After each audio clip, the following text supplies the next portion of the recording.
right between McDonald's and Tire Kingdom, the action where it's at. We're going to be speaking tonight to Commander Benjay Kempner, our very own Benjay Kempner.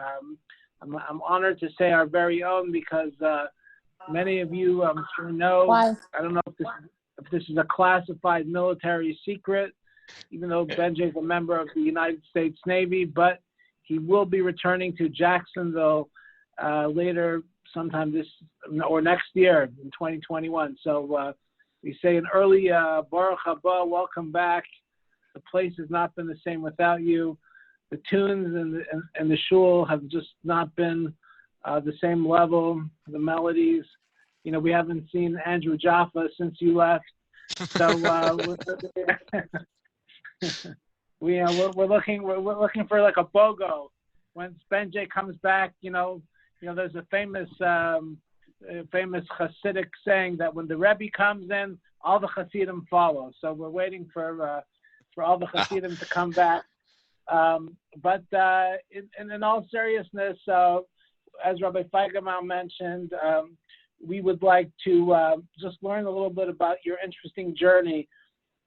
As I mentioned last week, the Baal Shem Tov says that everybody goes through various different steps in life along their journey. It starts basically cradle to grave, and we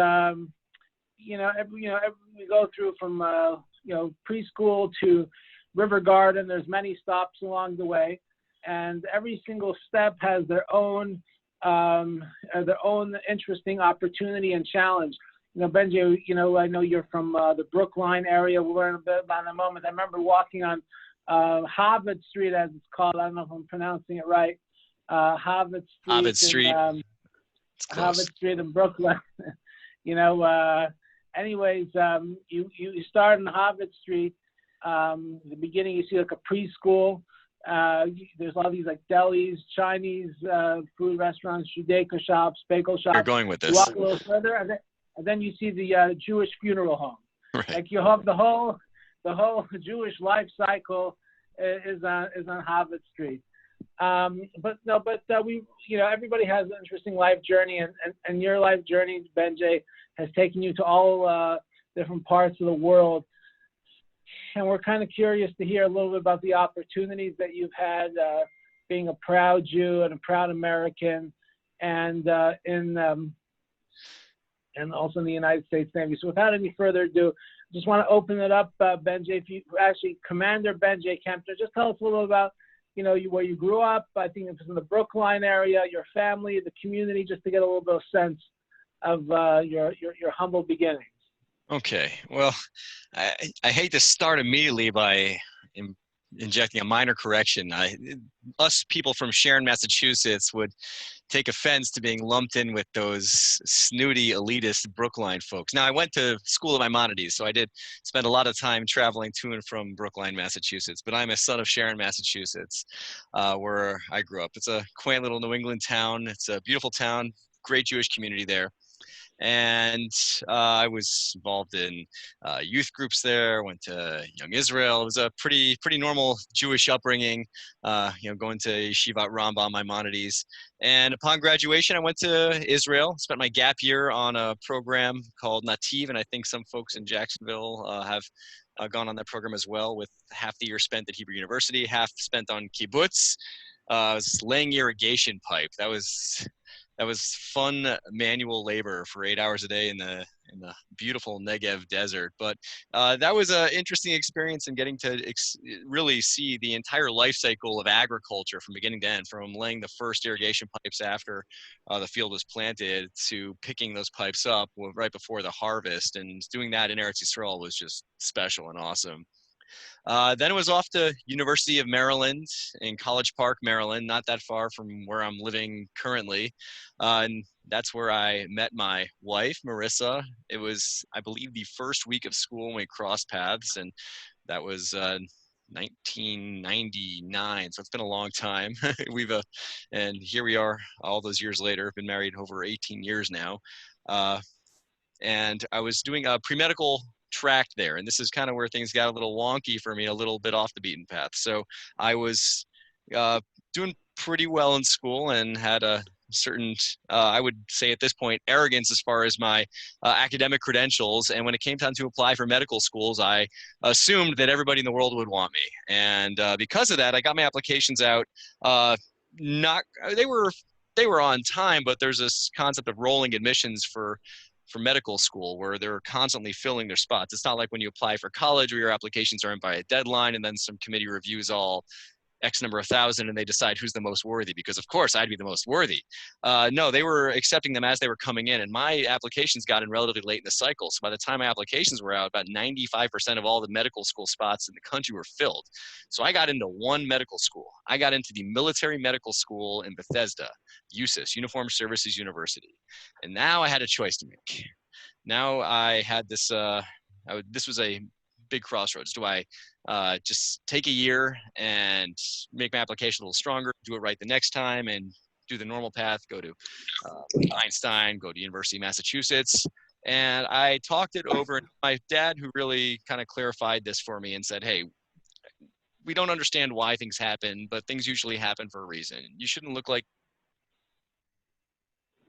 this, like something happened to you. This is an opportunity, and I think you should take it. So I did. I jumped right in and was accepted into the school. And when you apply to the Uniformed Services University, you don't just apply to a school, you apply to a service. And this is the question: why did I go Navy? Why not Army? Why not the Air Force? And that was actually the easiest part of this decision. So I remember I had met with an Army recruiter, and he put a map down of the country and where all the Army bases were and where the hospitals were and where the potential landing points were. And I said, all right, let's see what the Navy one looks like. And of course, the Navy hospitals are here in Bethesda, Portsmouth, Virginia, another place where we lived in the Norfolk area, Jacksonville, Florida, San Diego, just outside of Seattle. There are some other locations that are a little bit less desirable, but as a whole, if for a Jewish service member, the odds of being close to a community were by far and away greatest with the Navy. And Baruch Hashem, every step of the way we have lived in a vibrant, healthy community. Of course, the greatest of which was Jacksonville, Florida, which is why we cannot wait to come back this summer. Yeah, I like the shout out for Jacksonville over there at the end. I just want to go back just originally to the correction. I apologize about that. You are a son of Sharon. I was just lumping the entire Red Sox nation together in Brookline. For those of you non-sports fans, the Boston is such a Jewish city. To give you an idea, it's such a Jewish city. The general manager of the Boston Red Sox is a guy by the name of Chaim Bloom. Chaim Bloom. Kid you not. Chaim Bloom. The only way I was thinking the guy can sound more Jewish if his middle name was Yankel. Then he would sound more Jewish. But he doesn't go by Chaim. We got Red Sox radio people saying Chaim better than the Eitz Chaim staffs can't even pronounce it sometimes as well as the non-Jews in Boston. Just pronounce Chaim fluently. But thank you for giving us some insight into your journey, how you ended up in the Navy. With the medical school. It's interesting how the Jewish Standard Time, you said you applied just not from the first, ended up working out so well from you. So I guess that's all Bashar. But maybe give us a little sense of what the most rewarding things of your time in the Navy were about being in the Navy, and some of the challenging things about being in the Navy are. Okay. Let's see. The most rewarding thing, really, the opportunities and the training and the experiences throughout my career, that has been the most rewarding aspect of being in the Navy. Everything from the experience of that medical school I got to go to, which was unique in its design, all three services studying together. And unlike other schools where the goal in this school and the mission was to graduate every student who was there. Because of that, there was a certain camaraderie amongst the student body, shared study groups, shared notes, everything just to elevate everybody to be the best we could be upon graduation, to get where we could be.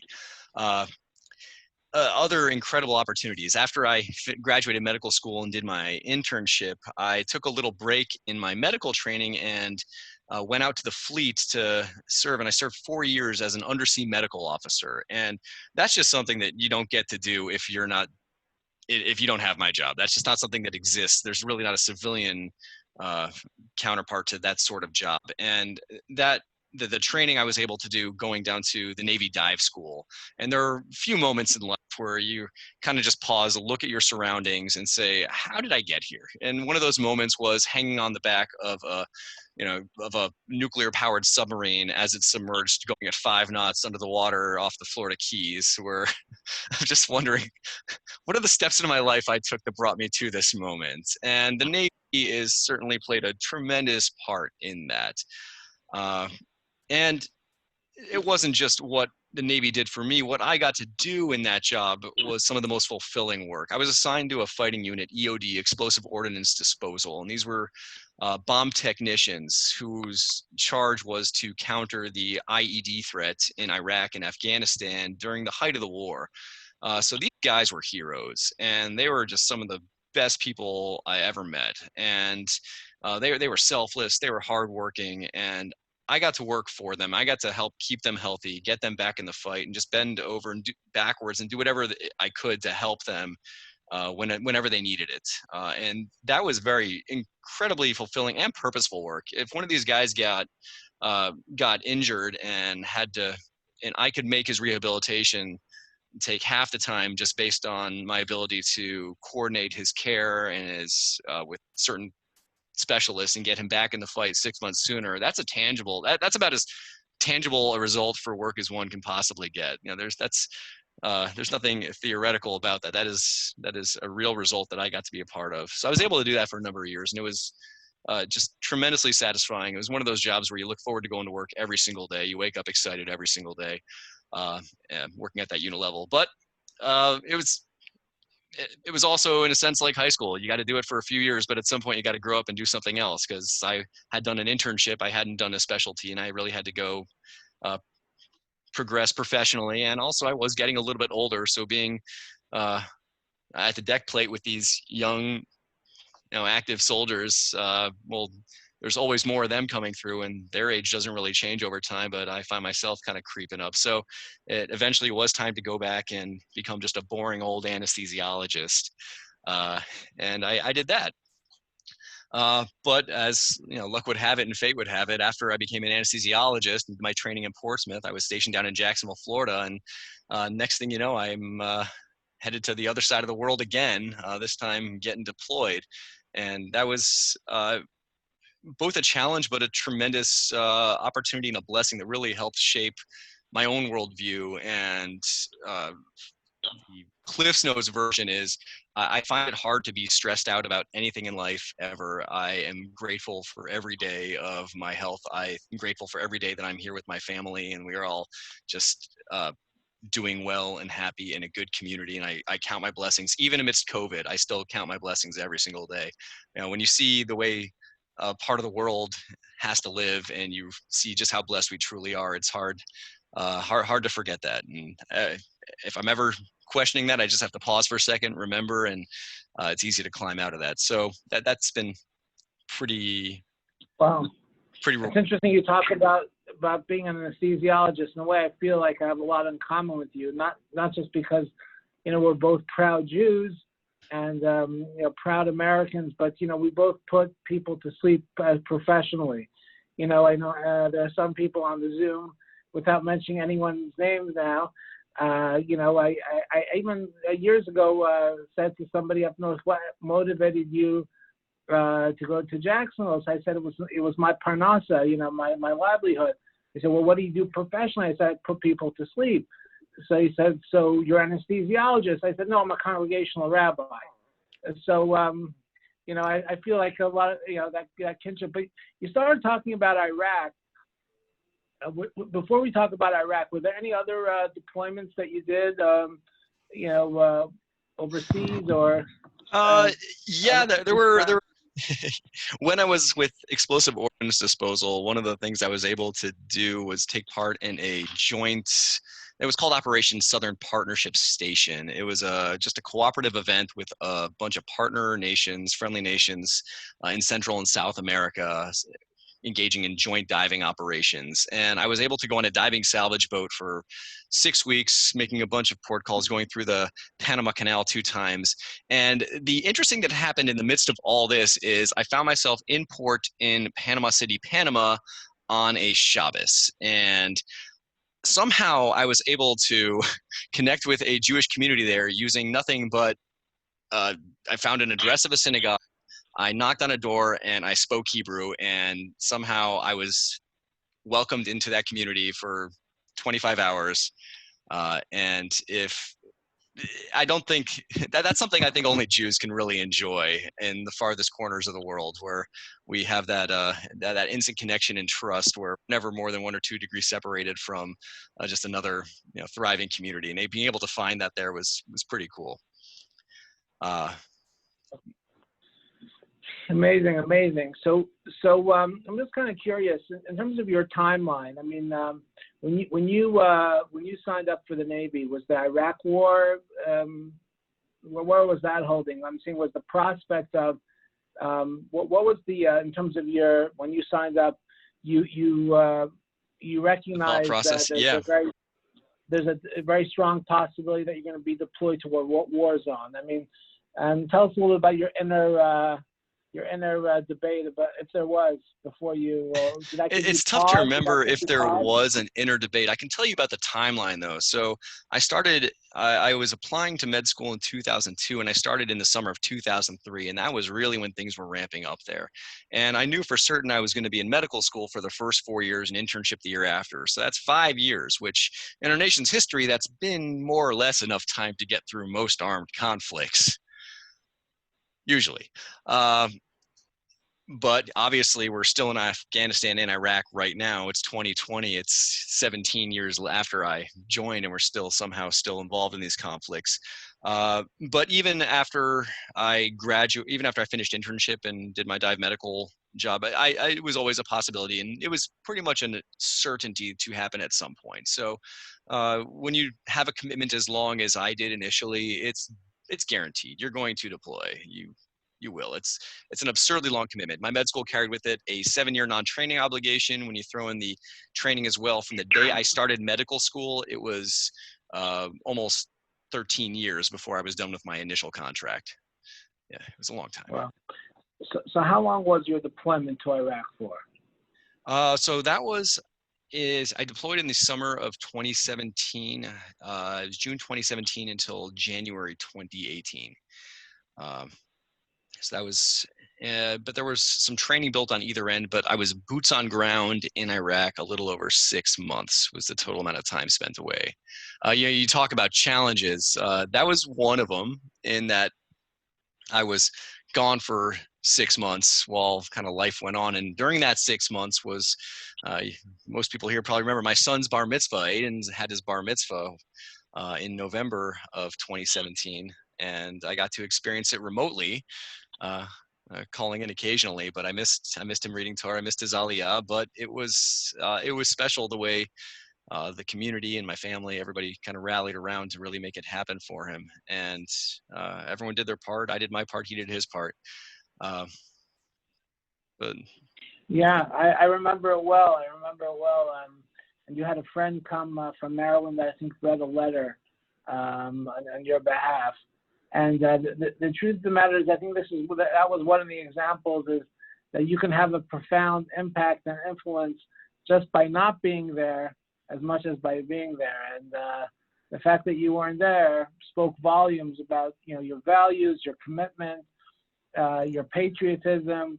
So I think it was whatever bar mitzvah speech you could have given Aiden in person, the bar mitzvah, the influence I think was felt just as much, if not more, by you not being there. But tell us a little bit about, I'm curious about your experience in Iraq. Were you at all outside the base ever, mingling with the Iraqi locals, or were you just strictly in the base? And how was that base set up? I know it was like gazillion degrees. It makes Jacksonville look like Mike Jackson will look like a cool weather in the summer. So just Oh tell us a yeah. little bit about that. Well, hopefully, as my screen sharing right now, hopefully you're seeing a nice image here. Uh, this is just a sunrise over the landscape in Iraq. It is like no other land you've ever seen. You notice the sun looks a little bit hazy there. There's usually this just haze of this moon dust that sits over the land like nothing else you've ever experienced. They talk about sandstorms. It's not sand. It's really a dust, just a fine particulate that's kind of everywhere and gets in everything. I'll kind of just go through some pictures because they're good for kind of helping me remember and kind of tell a story. This is uh, I was getting a lot of care packets when I was deployed. This one was some challah, and it was probably weeks old by the time I received it, but I didn't care. It was lovely, and there was some Kiddush wine there too, so I was able to, say Kiddush and motzi. This is a little outdoor recreational area in our field hospital. I've got a picture of our field hospital somewhere here. Let's see if I can find it. Here we go. So if you ever wanted to see what a Roll 2 field hospital looks like, in Iraq. And I should say I was about 20 miles outside of Mosul. So this is the northern part of the country. So if there was going to be a cool, temperate, humid, rainy part of the country, this would be it. Clearly it's none of those things. But this is a nice panoramic shot of the entire compound. The part to the left, those two tents there, that's the main hospital port. The kind of mesh to the right, that was our little social area outside. The tent beyond is the gym. There's some storage area there. And if you notice around the entire compound, you'll see these 12-foot tall concrete barriers. Now, this was, I don't know, you may find this humorous. They called those IDF barriers. And I was like, oh, the Israelis made them. Because, of course, IDF. No, IDF stands for indirect fire.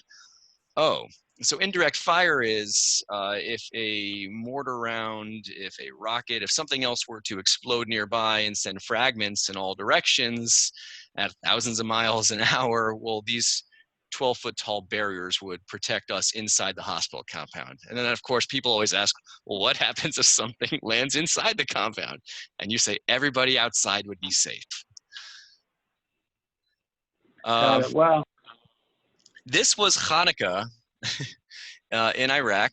I guess is the 8th night, and between my family and the Jaffas actually sent me one too. I had quite a few Chanukiot, so I decided to light them all up. Thankfully, I didn't burn the compound down either. These were some of the people I deployed with. In an environment like that, you make really good friends. You spend a lot of time with people. We all know what that was like in summer camp with your bunkmates, spending that much time together. Well, this was summer camp for 6 months for grown-ups. So in this picture are some of my roommates who I was with, who I spent just an incredible amount of time with, and I keep in touch with them, and we are forever connected. This is me just sweating, well, because you do a lot of that. This is just another aspect of life there. So you have the sun, but to the left of the sun, it looks like R2-D2 with a 50 caliber cannon sticking out of him. And that's exactly what that is. That is called a CRAM, which is a counter rocket artillery and mortar. It's a fully automated device designed to keep the base safe from any sort of incoming fire. Prior to my arrival, there were a few enterprising ISIS individuals who thought they could take a shot or two at our base, but the return fire between 155 Howitzer cannons and the Apache helicopters and this thing quickly made that just not convenient for them. This is the reason I was there, though. So I deployed as an anesthesiologist to do anesthesia, and this is what surgery looks like in theater. And I can't tell you, I don't even remember which one of the casualties is there on the table, but that's what we're doing is we're working hard to help them. The entire purpose of our whole unit is those two people in the middle there kind of standing over those blue drapes. Those are our two general surgeons, and getting them as close as possible to the casualties to treat point of care injuries was the entire reason we were there. That was our real mission, and we did it pretty well. That's me, and I'm definitely respecting the privacy of this person under general anesthesia having surgery, but that's what it looked like, me administering anesthesia. I'm probably much more comfortable than the surgeons there. These were the ambulances that delivered our casualties to us, most of it. These are just Black Hawk helicopters that have been outfitted for patient transport range of several hundred miles. It's really incredible the capabilities we have there. And lastly, hopefully the audio will work. I got this Hanukkah care package, including this insane sweater from the Jaffas when I was there, and I felt inspired. And let me know if this audio works, but I've written a Hanukkah song about my experience in Iraq, and hopefully it'll play. Let's see if this works. Is it working? No, Benjay, we cannot hear it. You cannot hear it. Oh, it's okay. Don't worry. I can send the link if anybody wants. I believe that's it for photos that I have here from Iraq. So Rabbi Fengemam, you can stop my screen sharing ability since I can't seem to figure out how to do that myself. I'm glad to see that the Jaffas kept you connected with ugly sweaters in Iraq, ugly Hanukkah sweaters. I mean, that tradition, forget about the Hanukkahs that were said. The fact that you're going back to the ugly sweaters is just a rock solid tradition. But it's interesting, about your time in Iraq, because us Jews, we have a rich history in Iraq. In fact, the Talmud that we study is called the Babylonian Talmud, the Talmud Bavli. That's because, for such a long period of time, actually, I believe the Jews were there for longer than they have been in Jacksonville or Sharon, Massachusetts. Combined. So it's really going back to our roots. I recall you telling me, maybe you can tell us a little bit more specifics about your Yom Kippur story in Iraq and how you tried to join a minyan, and a little bit about the journey getting to that minyan and how you observed Yom Kippur that year. Oh yeah, that was incredible. So the distance from where I was staying in Mosul to Baghdad was probably about 200 miles, and the CENTCOM leadership had put out an allowance for Jews to travel to the American base in Baghdad for Yom Kippur, because they were going to bring in a Jewish chaplain to conduct Yom Kippur services. So I got permission from my OIC, my officer in charge, to try to make my way to Baghdad for Yom Kippur services. Now, I mentioned they were 200 miles apart, and if not for wartime, you could probably jump in a car and drive there in about 4 to 5 hours. However, that's not the way transport works in theater for service members. We need to be safe. We need to travel by air, and there may not be a direct flight where you're going, but maybe you can go somewhere where there might be direct flights. So I ended up hopping on a helicopter, and a Black Hawk was my first ride, and I flew to Erbil, and Erbil was my first stop, and I was there for about a night when I got a phone call saying that there was an emergency. They had to move some personnel around, and I had to go back. So the next morning, I hopped on a Chinook, which is one of the twin rotor helicopters, back to back to my base in Mosul, only to be told, "Oh, we don't actually need you, but we're going to try to get you back." So now I was flying. I got on a C-130. I think I had to fly. It was. I would love to look at a map and see how far I had to fly in order to get to Baghdad, but it involved 4 or 5 flights and thousands of miles of travel.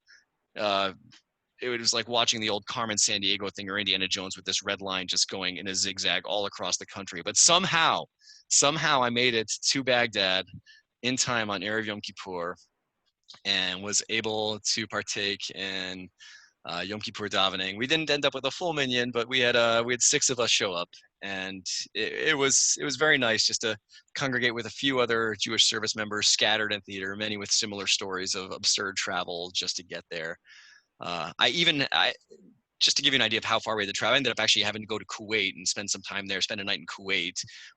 So I had to leave the country to come back into the country. It was absurd, but it worked.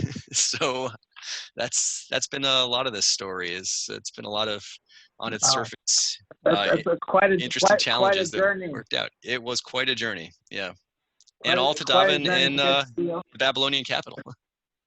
Babylonian capital. I don't want to be too presumptuous, but I'm not sure any of us have that long of a journey to high holiday services ever. And I hope they didn't charge you for seats in the Baghdad synagogue over there. Didn't even get miles. Didn't even get miles.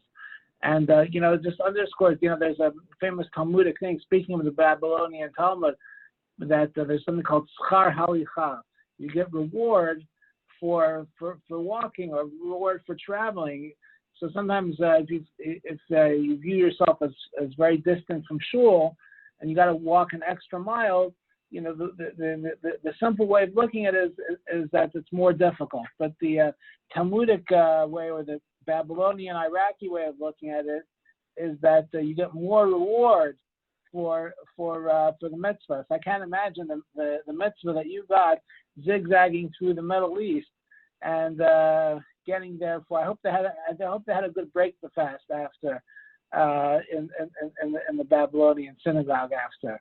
But do I recall you telling me that you organized either a half marathon or a marathon while in your time in Iraq? That's true. So prior to getting my deployment orders, I had planned to run the Marine Corps Marathon. I'd run other marathons, but I'd never run the Marine Corps Marathon in Washington, D.C. It's scenic, it's beautiful, and it was on my bucket list, and I was going to do it. And then I found out I wasn't going to do it because I was going to Iraq. But they have in place for this marathon specifically a mechanism to perform the marathon in theater. They call it the Marine Corps Marathon Forward. And I found out about this because I had contacted race officials about deferring my race entry for a year, and they told me about this opportunity and asked me if I could actually orchestrate putting on the race in Iraq for everybody that wanted to participate in Iraq.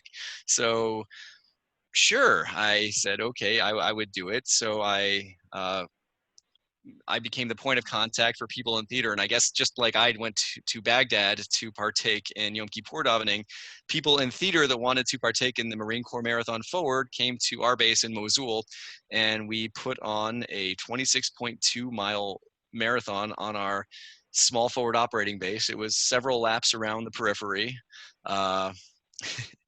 And we did that in October 2017. We ended up having close to 20 participants run the entire race. We had about 30 to 40 others running portions of it. And for my unit, we deployed in the summertime, and knowing that was put on, it kind of helped us mark time.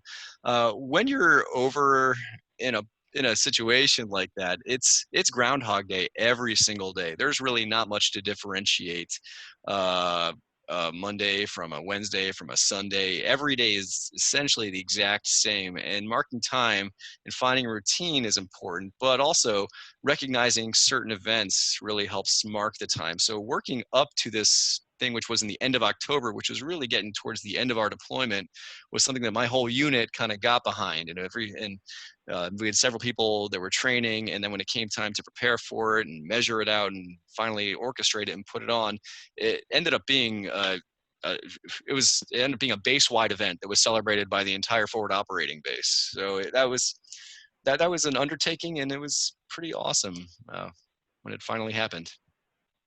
Most fun I ever had. Wow, that's fascinating. Let me ask you just to pivot to a different angle. Yeah. And that is in terms of being Jewish in the military. Was there any ever a conflict that you had? Some people had the experience they were accused of being too supportive of Israel, too Zionistic. Was there any ever uncomfortable moments that you had being Jewish, or there was always it was always a great balance? I mean, just give us a sense of that if you can. So it has been my experience. Now remember, the people I've been around, I went to med schools. I've been around med school and hospital employees. But even when I was with the units with EOD, when people join the military, there are certain common traits that you see. Like, these are people that really respect commitment, really respect values.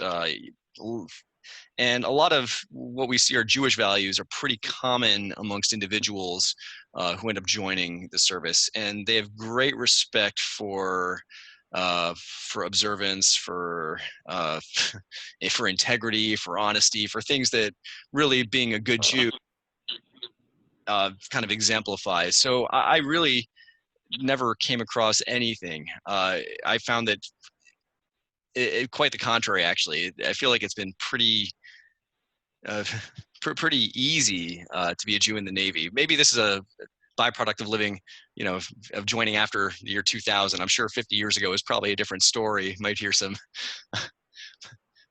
a slur or two, but in today's Navy, absolutely not. And the military right now, the makeup of it is very supportive of Israel, by and large.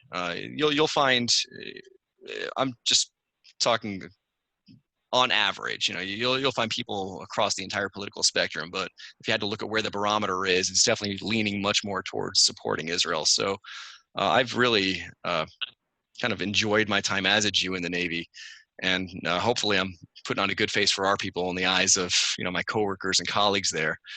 Hopefully I'm doing a good job. I'm sure you are. I'm sure you're a great Kiddush Hashem, great ambassador for us in that world. I'm just curious if you had like an 18-year-old young person was young Jew was thinking about going to the Navy and asked you for guidance, how would you advise them? Obviously everybody's different story, but like what would be pointers? Would you be generally encouraging, some things to look out for, some areas to stay away from, or would you be generally encouraging for that? I think I would be generally encouraging. I have a little bit of a bias where I would prefer that they commission and go officer corps, vice enlisted. But if you're starting out and you're 18, it's an incredible opportunity to really kind of get a head start on life, a head start on training, a head start on responsibility. And even if you only do a single contract, 4 years and you're done, that's 4 years of life experience and 4 years of opportunities and networking. But if you decide to make of it, there's not enough Jews in the service right now. And, we all watch the news and we all watch policy happening, but to be in a position where you might be able to influence some of this, albeit in a small way, is certainly a good thing. So I would encourage anyone. I would love to see more Jews in the military. Got it. Okay, well that's really interesting. Any other fun facts, Benjay? We started off in Sharon. We went to your gap year in Israel, Maimonides. I feel like we got this like up close view to your life. Any fun facts, random facts you want to share? Already got the major spoiler out of the way early, which is, we're coming back to Jacksonville. It's home, and hopefully we're never going to leave ever again. We are done. The truly remarkable thing looking back on all this is just that I'm looking back on all this. This is something I started in 2003, my journey with the military, and I'm really winding down at this point.